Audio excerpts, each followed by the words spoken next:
Roger Caron worked as a school security officer, keeping the hallways of Pascack Hills High School in New Jersey safe. For years, he worked as a police officer in Montvale, New Jersey. In April 2013, he decided that he would change his surroundings a bit. Rather than keeping the streets safe, he decided to keep the school's corridor safe.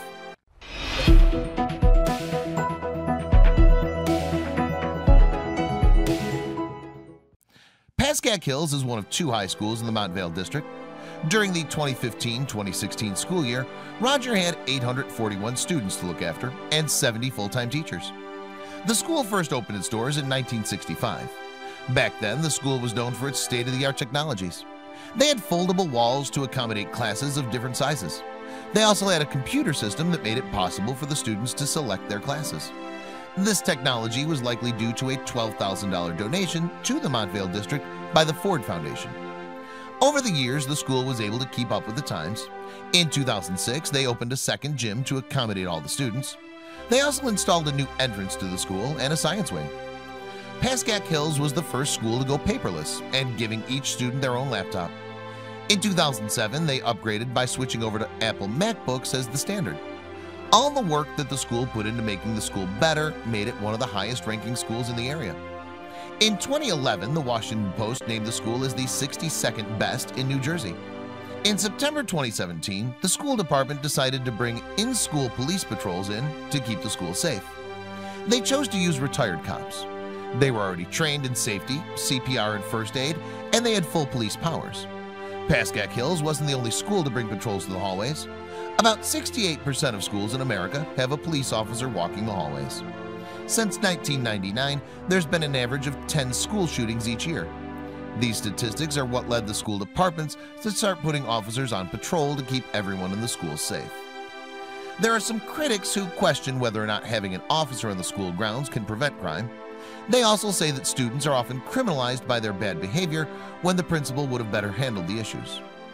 After the Marjory Stoneman Douglas High School massacre in 2018, where 17 people were killed, the President of the United States voiced his support for having officers in schools.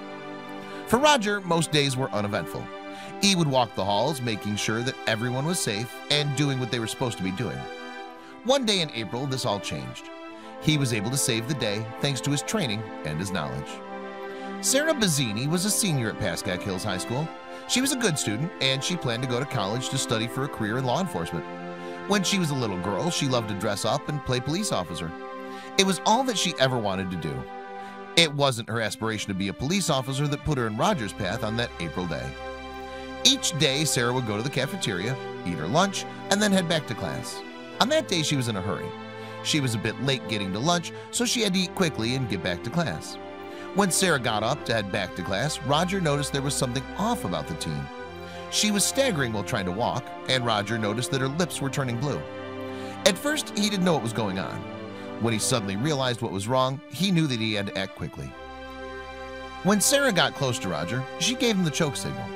He realized that the young female student couldn't breathe. Sarah was trying to eat her lunch quickly, and she had a French fry blocking her airway. It was stuck in her throat, and she was struggling to breathe. She tried taking a sip of her drink, but the fry wouldn't go down. As she tried to get someone's attention to help her, she was having trouble seeing. Her vision was blurry, and her body started to tingle. She was sure that she was going to lose consciousness. She began to calm down a bit when she saw Roger heading towards her. Fortunately, Roger was trained for precisely this type of situation. Sarah was clutching her neck, and Roger sprang into action. He quickly got to Sarah and performed the Heimlich maneuver. In just a few minutes, the French fry came up, and Sarah could breathe again. When Sarah was able to breathe again, she was taken to the school nurse to be checked out. She was a bit sore and her throat hurt, but the nurse said she was going to be okay. It didn't take long for the story of Roger's heroism to get out. The mayor of Montvale dedicated a post to Roger on the city's Facebook page. Sarah says that Roger will always be her hero.